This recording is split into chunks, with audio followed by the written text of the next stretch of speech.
Gentlemen, and let me take this opportunity to welcome you to this press briefing that we have invited you to give you update of issues regarding allegations that you're all aware about. Last week we had a similar event, and today therefore we are giving you the progress that has been received so far. But before I proceed, allow me to introduce to you officers that are with me. To my immediate left, we have Dr. Konyango, who is the CEC for Health, and to my right, we have Mr. Maurice Makorege, who is the CEC in charge of lands. I am a Colonel retired Rtd.Col Oguna, and I am the Chief of Staff.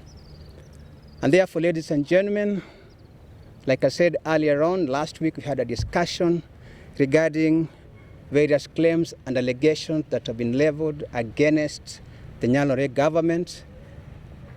Allegations to do with misappropriation of public resources and also abuse of office. Our discussion last week touched on two key areas. The first area was delay in concluding investigations by the EACC of possible loss of Kenya shillings 600 million or thereabout.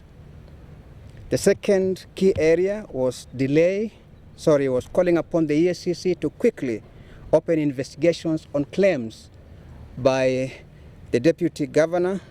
His claims centered on flagrant misuse of public funds, denial of privileges, and victimization of officers, among others.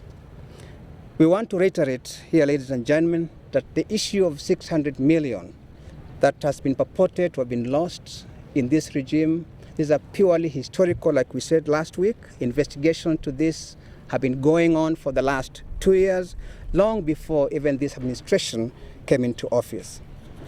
It should be understood, therefore, that whoever is pushing these allegations and claims is driven by the desire to fulfill personal interest and not the interest of the people of Siaya. You may all recall, ladies and gentlemen, that during the campaign of this current regime, the slogan then was zero tolerance to corruption. As government, we have lived up to this, and the governor himself has been consistent that there will be no sacred cows in his government, including himself or anybody else. We therefore wish to report that we have received a telephone communication from the EACC that they are going to take action and effect arrest very soon, possibly even within the course of this week.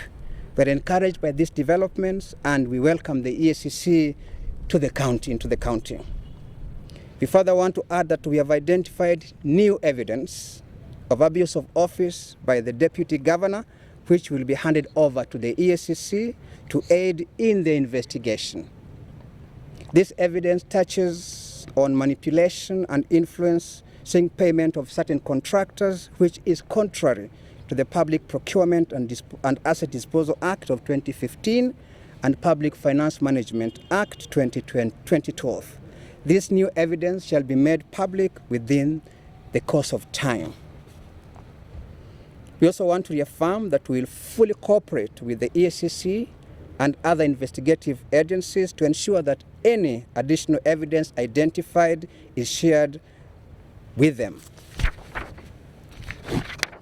As I conclude, ladies and gentlemen, we want to reaffirm our commitment to deliver quality services to the people of Siaya and to state that the abuse of office and misuse of public resources will not be tolerated in the Nyalore government.